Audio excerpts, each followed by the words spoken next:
चलिए आज बात करेंगे थ्री डायमेंशनल जियोमेट्री के एक क्वेश्चन के बारे में। जैसा कि इसके पहले भी मैं आपको बता चुका हूँ कि 11th 12th के पूरे सिलेबस में वेक्टर एंड 3D के जो चैप्टर्स हैं वो बहुत ही इजी है, क्योंकि जी मेन में उसके जो क्वेश्चंस आते हैं वेक्टर में तो फिर भी कई बार थोड़े से टफ क्वेश्चन आते हैं, बट 3D है वो बहुत ही इजी चैप्टर है। बोर्ड में भी बहुत इजी क्वेश्चंस आते हैं, जेडब्ल्यू में भी बहुत ही इजी क्वेश्चंस होते हैं, बट उसमें बहुत सारे फॉर्मूलाज भी है। Three dimensional geometry, straight line and plane की बात करें तो, बट अगर आप थोड़ा सा उसमें ध्यान से देखें और समझने की ट्राई करें तो पूरा चैप्टर आप समझ सकते हैं without learning a single formula of straight line और प्लेन इन 3D। ठीक है, खैर इसके बाद में बात करेंगे कभी टाइम मिलेगा तो। अभी हम बात करेंगे इस क्वेश्चन के बारे में जिसमें हमें डिस्टेंस निकालना है। किसके बीच का distance? Distance between this plane and another plane which containing this two lines. तो क्वेश्चन को समझिए ध्यान से। एक ये प्लेन है, एक दूसरा प्लेन है जो ये दोनों लाइन को कंटेन कर रहा है। मतलब कि जो ये दोनों लाइन जिस प्लेन के ऊपर है वो प्लेन एंड एक ये प्लेन, वो दोनों प्लेन के बीच का डिस्टेंस हमें निकालना है। तो सबसे पहली बात आपको ये पता होनी चाहिए इस क्वेश्चन को सोल्व करने के लिए कि डिस्टेंस मतलब परपेंडिकुलर डिस्टेंस होता है। किसी भी स्ट्रेट लाइन के बीच का डिस्टेंस निकालना है, वेक्टर के बीच का डिस्टेंस निकालना है, प्लेन के बीच का डिस्टेंस निकालना है, तो ऑलवेज वो परपेंडिकुलर डिस्टेंस ही हम निकाल सकते हैं। क्लियर? दूसरी बात है, अब कैसे इसको सोल्व करेंगे।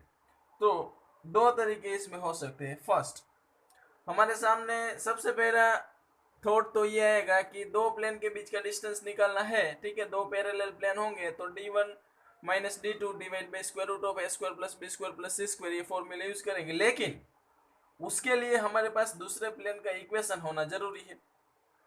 तो दूसरा प्लेन जो है ये दो लाइन से पास हो रहा है, तो equation of plane passing through two different line, उसके लिए हम इक्वेशन बिल्कुल निकाल सकते हैं इजीली। फिर जो इक्वेशन आपको मिलेगा वो इसको पैरेलल ही होगा, और फिर हम perpendicular distance between two planes निकाल लेंगे। लेकिन अगर आप थोड़ा सा और दिमाग लगाए तो सोचिए कि ये प्लेन है, हम इसके पैरेलल प्लेन का इक्वेशन फाइंड कर रहे हैं। तो इसके पैरेलल प्लेन का इक्वेशन होगा ऐसे: 23x minus 10y minus 2z plus d equal to 0, क्योंकि पैरेलल प्लेन में सिर्फ कांस्टेंट टर्म का चेंज आता है। अब सोचिए ये जो प्लेन है ये दो लाइन में से पास हो रहा है, और ये दो लाइन में किसी भी एक लाइन के ऊपर अगर फर्स्ट लाइन की बात करें तो उसमें विच इज पासिंग थ्रू, ये जो पॉइंट दिख रहे हैं -1 3 -1, ये प्लेन जो है इस पॉइंट से पास हो रहा है। तो ये प्लेन का इक्वेशन ये पॉइंट को सेटिस्फाई करेगा।